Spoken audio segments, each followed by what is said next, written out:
Last night, Jon Favreau, as of this recording, Jon Favreau, director of Jungle Book, Iron Man 1 and 2. Yeah.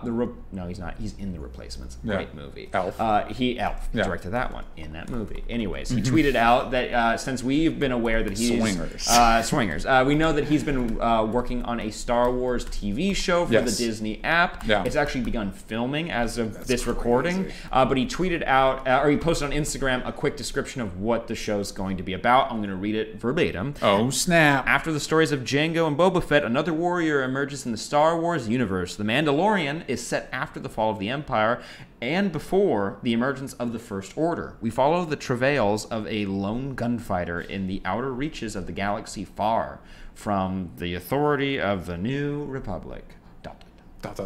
Everything has to end. It's in the classic Star Wars font. It's yellow text in space. You love it. So we find out now what the premise of his new show is, which I don't know about you, I got pretty excited about because I know Star Wars stuff, it's all over the place, and y'all, talking about just general internet people, are super cool when we talk about Star Wars. But anyways, I'm actually really excited about The Mandalorian. I know Boba Fett's one of your favorite characters. We even did an episode of our podcast, plugging it, about like kind of a Western-themed Star Wars movie in the future or something like that. So I felt like this show might be up your alley. It could be really cool. It's interesting. And Jon Favreau's such a good director. Jon Favreau's great. I wonder what happened. They were, I think before Disney bought it, they were working on a Star Wars show, and I think they had like 3 seasons scripted because they had that Star Wars money that they can just throw around.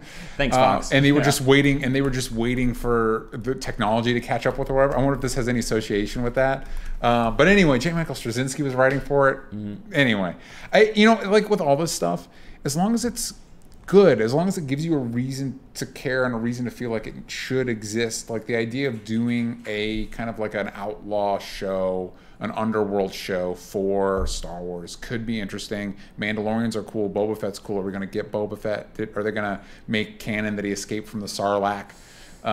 Which of course he did. It was such a dumb way to die. I don't know. I'm on the fence about it. Just like the new Star Wars stuff has not like wooed me yet.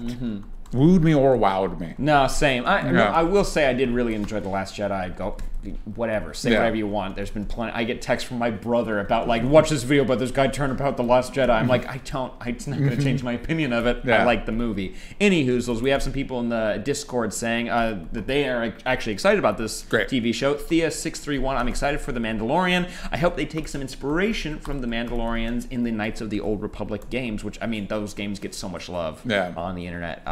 Because if it's old, you'll love it. That's the way it is. But I wanted to ask you guys. I reached out to you, and I want to ask you as well. What parts of Star Wars lore, would you want to see be carried over to the show? Mainly, are there storylines you want to see, or are there characters that you think should show up here? Because we got teased at the end of Solo. Here comes a spoiler warning. That's red face man. Darth Maul. The guy with the teeth coming out of the head. Darth Maul. Darth Maul. Red face man, I think. Red face man. Yeah. The most popular face paint for children, man. He's still alive. He's kicking. He's got robot legs of some sort. He's got his devil lightsaber. Yeah. I think this would be a really cool way to use him and get fans on board with him popping up. This is like decades later. Not he would have had to, because this is between episode 6 and episode 7. So he would, and also spoilers, he died in Rebels, in the Rebels cartoon. So they'd have to resurrect him again, because the Rebels cartoon is canon. Well, I mean, you can have more of his race. I mean, they do, because Savage Opress, if you didn't know, I tuned in for the Darth Maul episodes of Clone Wars because he's one of my favorites. So there's more. Yeah, there's more of them, or at least there were. I mean, who knows at this point. Well, you pick and choose whatever you want to keep. I would like, I don't know, I'd like to know more about, and I would honestly be surprised if the show tackles it, but I'd like to know more about like Luke's school. I'd like to know more about like, I mean, maybe this is a good opportunity to like, who the hell is Snoke and what's his deal? You know, why did we bother to spend any time with him? like fleshing some of that stuff out. But honestly, in some ways, I kind of hope this steers away from any lore, because one of the things that kind of bothers me, I think as a young person, when you first see Star Wars, the appeal is it feels like anything is possible. Yeah. And now 6 movies later after the original trilogy, you realize they're telling the same stories. It's war. It's the same, and it's the same war over and over. We're not getting out of this war. There's no new threats. There's no whatever. It's always the same thing. And so I'd like to see this show chart out its own path, create new things. You know, like with the new season of Doctor Who, they specifically said, hey, we're not going to do the old bad guys. Just at least for the season, no Daleks, no Weeping Angels, none of that. Pull one of those for Mandalorian. Give us a season with all new stuff, because that's the magic of Star Wars, that feeling of the impossible being possible. So show us stuff that we haven't seen in this universe. Explore some of the stuff, and maybe pull some stuff from, because this is an easy way to get the fans on your side. Pull some stuff from the extinct canon, the legend stuff. Because I know Rebels got a lot of like brought Thrawn in and stuff like that, and that's easy like. Thrawn's a cool character. Fan catnip. You know what I mean? That you guys love it. You'll eat it up. But they did talk about how that this is set in the outer reaches of the galaxy, far away from the New Republic. So it's like this shouldn't have anything to do with whatever. But we might be seeing some characters show somebody with a lightsaber at some point. Yeah. Please. We saw a movie that didn't have it, and it was Solo. The one showed up at the end, but please have one pop up. Yeah. Because that's why you watch the movies. Yeah. I'm a big fan of Osaka. You can correct me if I'm saying that wrong. You don't get to. I would like to kind of see her, or possibly what I'm always on board for is more droids showing up. I want to see new creative ways of showing them off and showing new worlds. We saw the desert, we got it. We saw Ice World, we got it. And I kind of want to spend like, I don't know, I kind of like the idea of doing a heist season of seeing someone who's like a bounty hunter being used in that way, and seeing him build out a team that's actually interesting. Like Solo, try to build out a team with characters that you should have cared about. Yeah.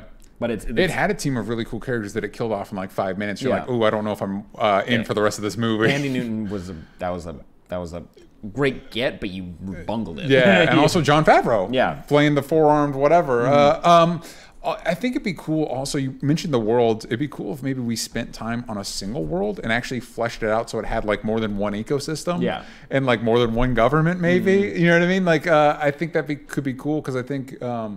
Like a show like Avatar, The Last Airbender, did a good job of fleshing out its communities and its worlds, and instead of it just being like the fire people are just fire, it's like they actually have their own political structure, and some of them are on one side of it and some are on another. Or a lot of people are kind of brainwashed. They're like, no, the Fire Nation's doing a good thing. You know what I mean? And you look at the Earth Kingdom as one thing. You know what I mean? And I just think that's a steal from other things that aren't Star Wars for reference and for. Because I remember you mentioned one element that you really liked from Legends. It was people coming from outside the galaxy. So if this is the Outer Rim, you could be dealing. And those are the people who can't be affected by the Force. Yes, and I don't know if that makes sense, but it's a way of like getting creative with mythology, and now we're like, it's. 10 movies. How many movies do we have now? 10 movies, however many shows, whatever. Like, let's get creative with that stuff, you know? I would be really on board with you guys just be cool with this. Let me pitch it. You can tell me if this character exists. A Jedi who wasn't killed during Order 66. That you saw someone run, and they don't actually have the backbone that you think Jedis are supposed to have. And they're hiding out, and they still have all their Force powers. It's not like Obi-Wan. It's like somebody who's like kind of doing shady deals now, where it's like they're not following the Jedi way because they can't. It's like that you saw all your friends die, so it's like, screw you guys for thinking that I was supposed to stay a certain way because of the way you raised me. It's like, no, I have to survive now because of the way that the universe works now. Even though this is after the war, they are still not okay. Like, and they've been out there maybe training another person, and they've been training like their child that has the Force, and they kind of work a little different. No, I'm kidding. There you go. But no, like they have a different viewpoint on it. They're not Sith. They're more like a gray Jedi if you wanted to go along that route. There's a lot of stuff you could play with. Also, I like the suggestion of diving into like the Knights of the Old Republic type lore of like you go to some of their worlds or whatnot, and like or just pull from it. You know, that would be interesting. That fan catnip. You know what I mean? Like it's not canon anymore, but now it is. We were teased like the sacred texts in The Last Jedi, and then you burn them all, which I'm like, but then you didn't, because that's The Last Jedi. We're gonna change things, but not that much. Not that much. Don't get ahead of yourself there. There's some stuff you can play with, and I think we're gonna open it up to you guys, and you guys can be cool in the comments, can't you? We'll see. We'll tune in. You guys are, for the most part, you guys are good. But let us know what kind of things you'd actually really want to see this Mandalorian show tackle. Because Jon Favreau, what he does most of all for me is nail characters. Like in Jungle Book, like he made you really feel for, like he nailed the casting for that kid. And all of the talented voice actors that he was able to get to come along and play those and bring those animals to life, but you still understood them in really cool ways. And so and he does the same thing for Elf. He makes you actually fall in love with Buddy the Elf, who should be really annoying, and he is, but you still Will Ferrell helped a understand little bit him. with that. True, but he does a very good job with that kind of casting. So let us know in the comments down below. Roxy, are people talking about The Mandalorian, or are they just talking about bits? Well, right now we're trying to figure out whether Maggie should wear her fake lashes or not. So, you know, it does seem pretty relevant. People in the Discord think that you pronounce things strangely, Sam, and they like that you stick with it, doubling down on the names of things. I don't know which ones those are, but I do know what they're talking about. I would read it, but I don't know. It says Sam says Ashoka wrong a lot, and I kind of respect that he sticks it. No, I'm not gonna get. I'll fall on that landmine. Yeah, both of you have messed it up. I'm not gonna join in. A lot of people are excited for the Star Wars series. Some people not. And then I also taught them that if you want to be proper from Boston, you've got to call it Star Wars. Gotcha. Important to know. How do you say Star Wars? Let us know in the comments down below.